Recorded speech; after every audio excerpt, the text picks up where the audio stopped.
అందరికీ నమస్కారం. Welcome to Prajakshetram. టీడీపీలోకి వైసీపీ అసంతృప్త నేతల చేరికలు జోరందుకున్న సమయంలో ఒక్కరోజు సమయంలోనే ఎంపీలు, ఎమ్మెల్యేలు చంద్రబాబు గారి సమక్షంలో టీడీపీలో చేరారు.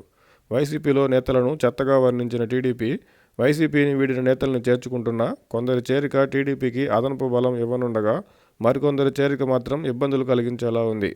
నెల్లూరు వైసీపీలో తాజాగా వేమిరెడ్డి ప్రభాకర్ రెడ్డి గారు చేరడంతో దాదాపు వైసీపీలో ముఖ్య నాయకులు అందరూ టీడీపీలో చేరినట్టు అయింది.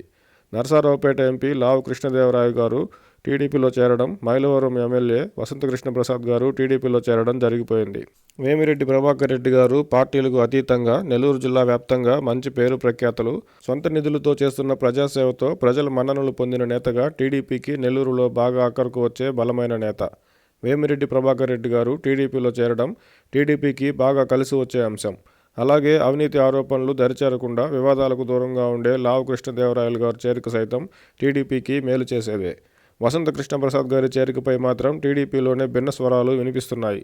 టీడీపీలో మైలవరం టికెట్టు పంచాయతీ పక్కకు పెడితే గత 4 ఏళ్లలో మైలవరంలో అక్రమ మైనింగ్, అటవీ ప్రాంతంలో విచ్చలవిడి మట్టి తవ్వకాలతో వందల కోట్ల రూపాయలు వసంతకృష్ణప్రసాద్ గారు, ఆయన బంధువులు దోచేశారని టీడీపీ నాయకులు, మాజీ మంత్రులు ఆరోపణలు చేయడమే కాక టీడీపీ నేతల పోరాటం టీడీపీ సోషల్ మీడియాలో విస్తృతంగా ప్రచారం జరిగింది.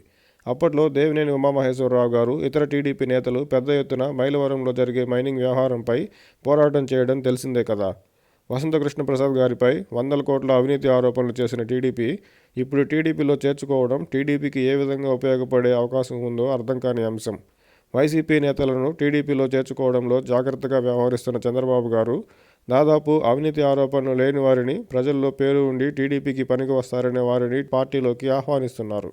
వైసీపీ అధికారంలోకి వచ్చాక వైసీపీ అవినీతిపై పెద్ద ఎత్తున ప్రచారం చేస్తున్న టీడీపీ గత 4 సంవత్సరాల్లో వందల కోట్ల అవినీతి ఆరోపణలు ఎదుర్కొంటున్న వైసీపీ నేతల చేరికపై టీడీపీ, చంద్రబాబు గారు మరింత జాగ్రత్తతో ఉంటే మంచిదేమో.